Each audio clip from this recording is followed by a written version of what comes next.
שיר למעלות, אשא עיניי אל ההרים, מאין יבוא עזרי.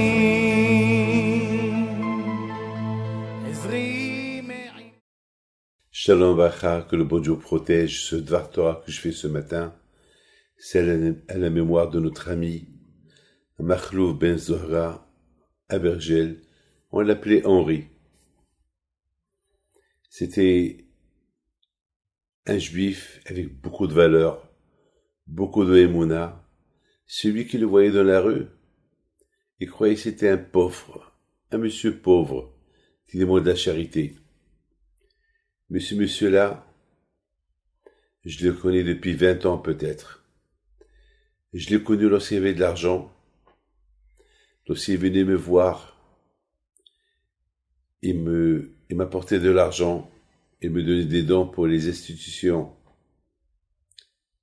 Et malheureusement, vous savez que la richesse, elle n'est pas éternelle. Hachem y donne, Hachem y prend. Hachem, c'est le patron. Comme aujourd'hui, il est en train de nous montrer, c'est lui qui a créé le monde. Et c'est lui, le patron. On a vu comment il a paralysé le monde. Et s'il continue à le paralyser, le monde entier, il ne sera pas ce monde qu'on a connu. D'ailleurs, même maintenant, on ne va pas le connaître comme on l'a connu. Je vous dis quelque chose, je suis choqué. Par son décès, je suis très très choqué. C'était un monsieur de grande valeur, de grande qualité. Il faisait beaucoup de bien. Lorsque la roue a tourné, il avait plus d'argent. Il essayait de travailler pour ne pas demander de la charité aux gens. Le pauvre, parfois, il avait besoin. Pour payer le loyer, il avait besoin. Et le pauvre, il venait chez moi, me dire, Rav, vous avez besoin de quelque chose, je suis là pour vous aider. Je comprenais. Alors je lui donnais un peu de travail et je lui donnais un peu quelque chose pour ne pas qu'il croie que c'était de la charité que je lui donnais. J'ai beaucoup de reconnaissance vis-à-vis de lui. Je vous donne la parole d'honneur, hein. C'est un monsieur qui me rappelle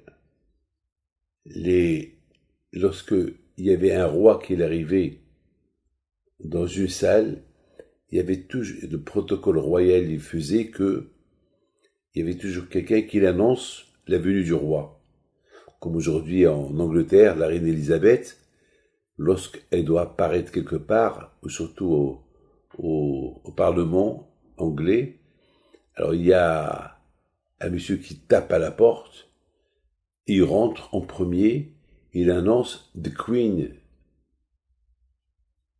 La reine, elle est là. C'est de la folie, mes amis, c'est de la folie. Alav Shalom, ce tzaddik-là, il nous a quittés. Ce tzaddik-là, chaque fois qu'il y avait une conférence, et je devais faire ma conférence, il m'attendait à la porte de la synagogue, il rentrait le premier pour dire aux gens, levez-vous, le Rav, il est là. Jamais j'oublierai. Il avait Emouna.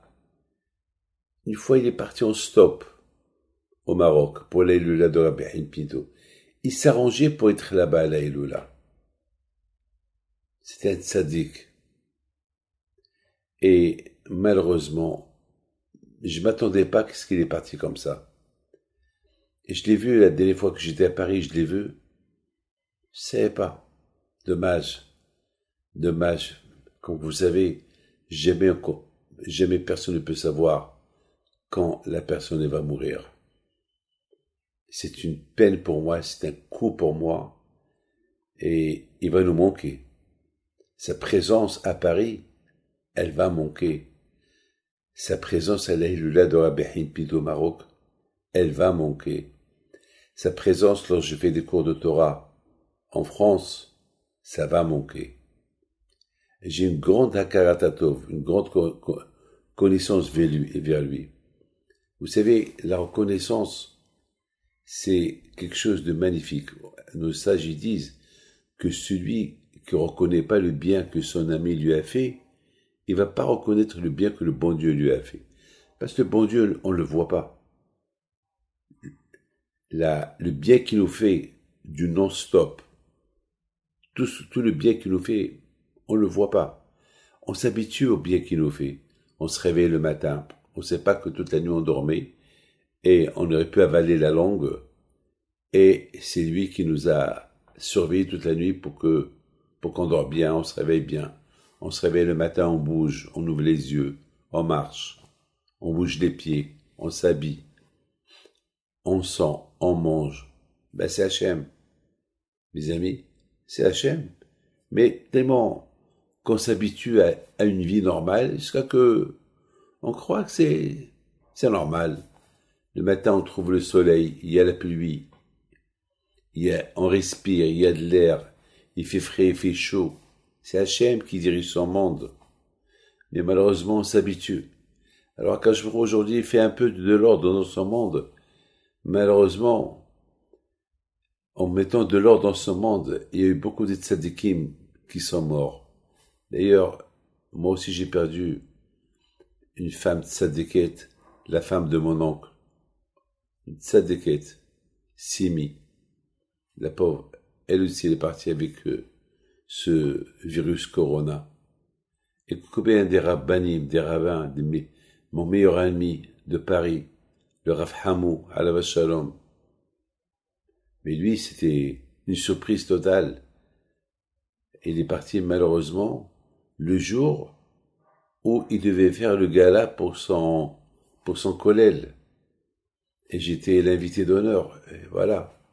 Et le grand rabbin d'Israël, Rabbi Léo Bakshi Doron, et un grand tzaddik au Maroc, celui qui a fait vivre le judaïsme au Maroc, Rabbi Shalom Edelman alav shalom.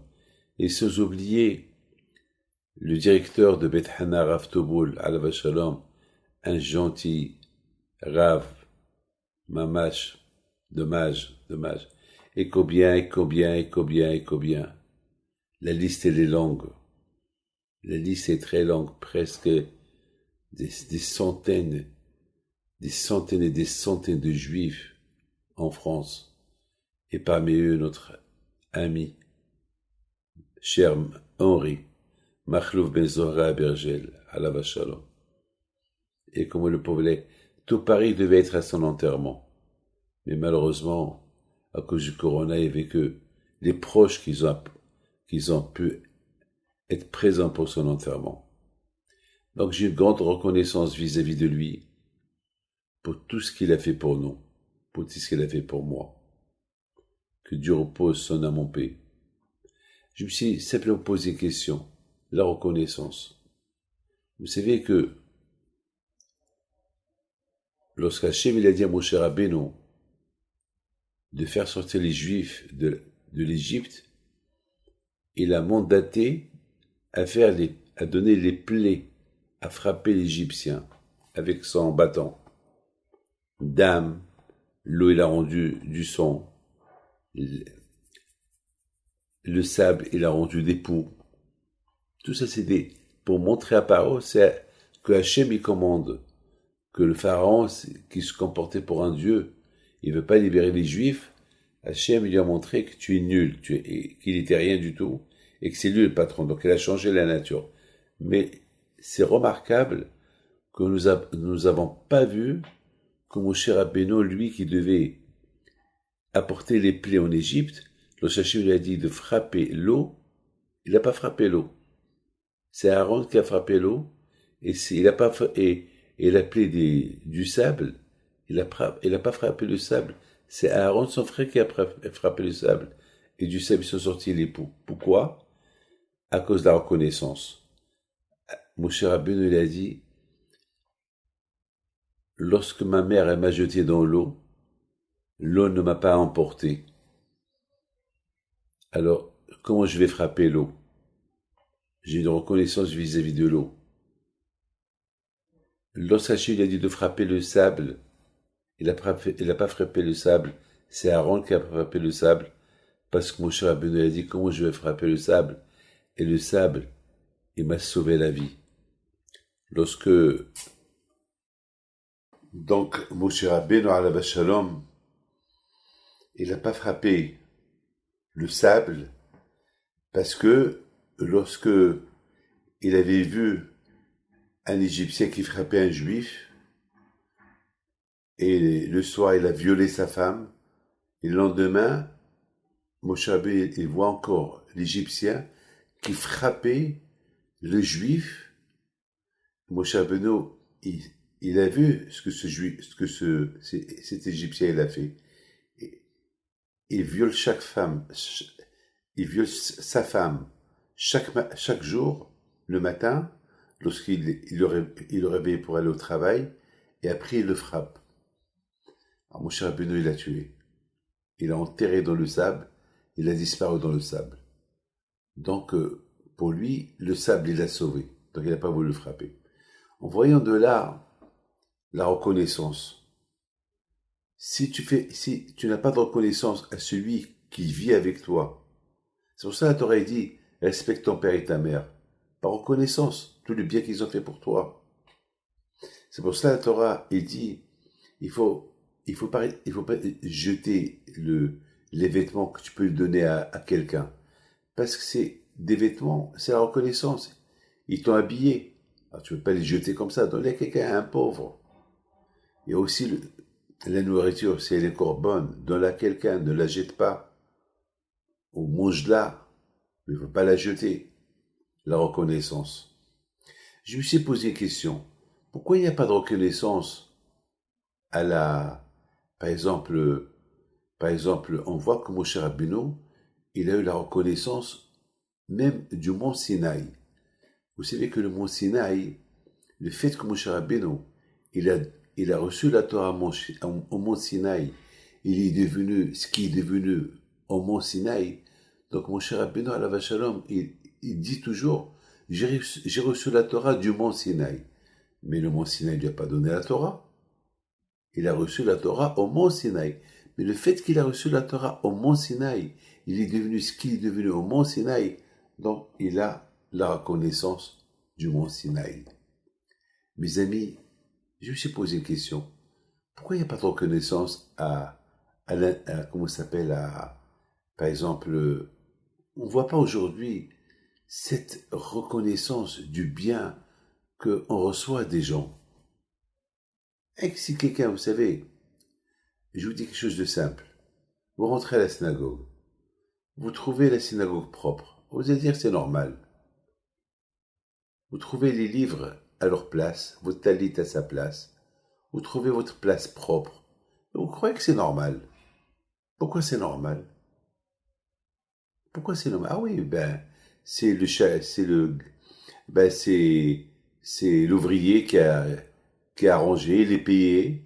C'est vrai, il est payé, mais il s'est donné. Il a fait du travail quand même. Et lui aussi, il aurait pu faire n'importe quoi, mais il a fait du beau travail. Pour ce beau travail qu'il a fait, il faut la reconnaissance, il faut le respecter. Il ne faut pas croire, c'est normal. Vous savez, il y avait une femme en Tunisie. C'est une femme musulmane qui me l'a raconté. Et cette femme-là, elle allait toujours et travailler dans une synagogue. C'est elle qui me l'a raconté. Elle m'a raconté, elle me dit, Monsieur le rabbin, je vous raconte l'histoire de ma mère. Si moi je suis là, c'est parce que il y a eu un miracle qui s'est passé avec sa mère.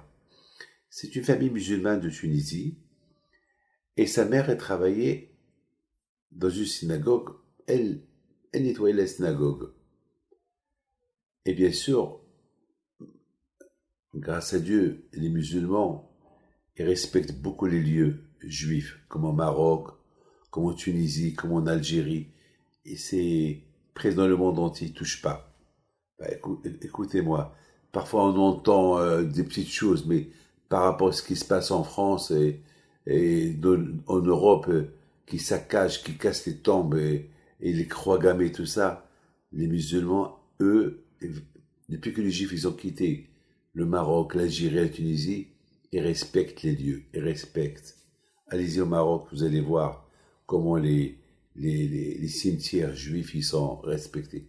D'ailleurs, le roi du Maroc, que le bon Dieu le protège, il y a quelques années, il a financé de son propre argent pour restaurer tous les anciens cimetières au Maroc. Ça a coûté des centaines de millions de dirhams, ça a coûté. Mais, ouais. Mais si les Juifs ils ont quitté le Maroc depuis des années, il y a des endroits où il n'y a aucun Juif, et si vous voyez les cimetières, ils sont nickel, ils sont propres, il y a là-bas un gardien et tout. Donc je continue mon histoire. Cette femme-là, elle allait chaque vendredi nettoyer la synagogue, une fois par semaine, le vendredi. Peut-être parce qu'il n'y avait pas beaucoup de monde, ou peut-être c'était toujours propre, les Tunisiens sont toujours propres, donc elle n'avait pas besoin d'aller chaque jour. Enfin, on l'a payée pour le vendredi. Elle n'a pas d'enfant. Et la pauvre, elle a commencé à pleurer. Elle a commencé à prier au bon Dieu. Elle a dit, Dieu, tu es le Dieu de tout le monde. Tu es notre Dieu, le Dieu des Juifs. Tu es le seul. Voilà.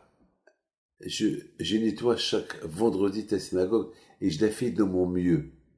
Je m'investis. Donne-moi un enfant. Dieu, c'est quoi un enfant pour toi? Tu peux tout donner. Et en ce moment-là, je ne sais pas ce qui s'est passé, le rabbin de la synagogue, il arrive. Il entend comment cette femme-là, une telle croyance, elle priait. Elle était sur ses pieds, elle était agenouillée sur ses pieds, pardon, elle priait elle priait à Dieu, elle priait à Dieu. Le rabbin, il a eu de la peine.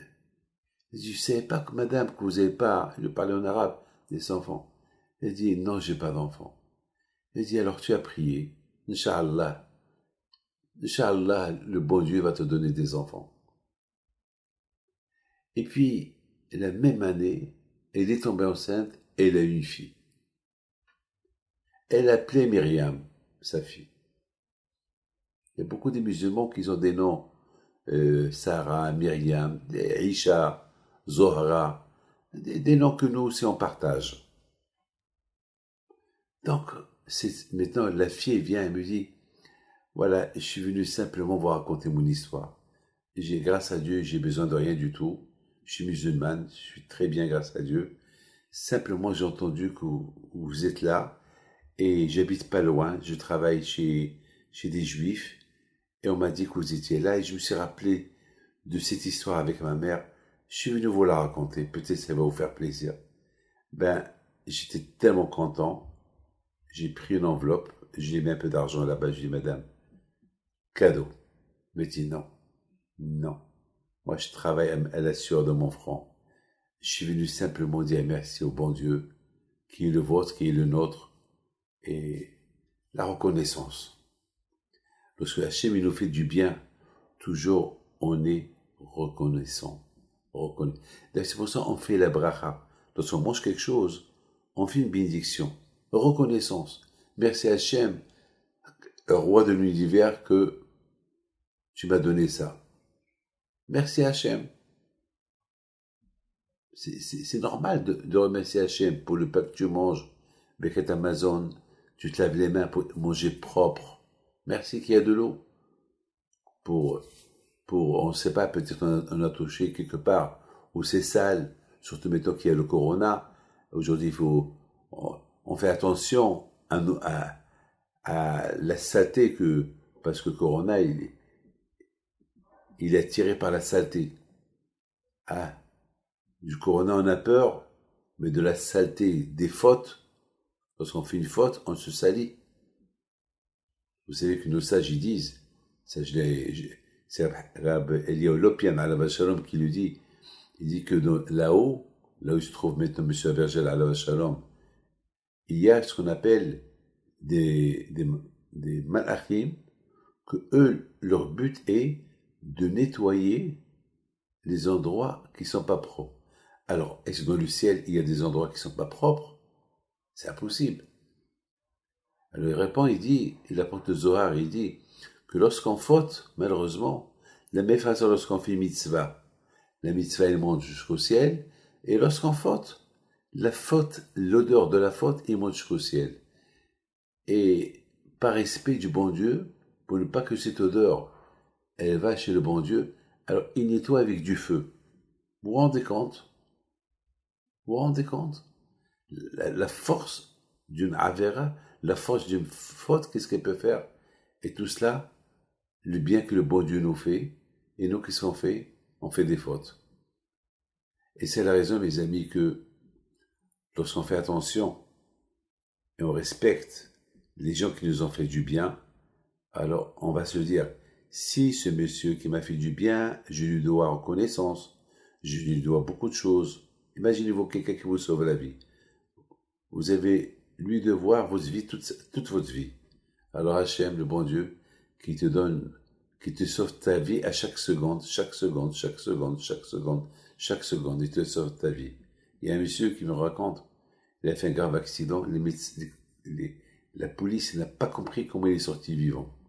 Même les médecins, par rapport à ce que ils ont décrit ce qui lui est arrivé, ils ne comprennent pas comment il est vivant. Ils ne comprennent pas. Ce monsieur-là, combien il doit dire merci à Hachem. Et surtout, il y a eu des morts dans cet accident. Et lui, il est sorti vivant. Voilà mon frère, Rabbi Abraham. Il a fait un accident de voiture. Il y avait 3 ou 4 personnes avec lui. Lui et une personne, ils étaient parmi les morts, et il y a eu 3 morts dans l'accident de voiture il y a 40 ans, 45 ans. Combien mon frère aujourd'hui dit merci à Hachem. Il était presque mort pendant 2 mois dans le coma. C'est des miracles. Jusqu'à maintenant, le pauvre, il est infirme de son pied, le pauvre. Mais il est vivant. Combien il dit merci à Hachem. La reconnaissance. Mes amis, que le bon Dieu vous protège et vous donne à vous tous la santé et la joie. Et merci à Hachem de nous avoir donné un monsieur comme Henri Avergel, Alav Shalom. On a profité beaucoup de sa présence sur terre lorsqu'il était avec nous. Que Dieu repose son âme en paix et qu'il nous pardonne si jamais on s'est mal comporté avec lui, qu'il nous pardonne. Merci. Et je voudrais bénir toute sa famille entière, que j'ai pas eu l'honneur de connaître. Eh bien, merci à votre maman et à votre papa de nous avoir donné un monsieur comme celui-là. Que Dieu vous protège. À bientôt. אדוני ישמור צאתך ובואך מעתה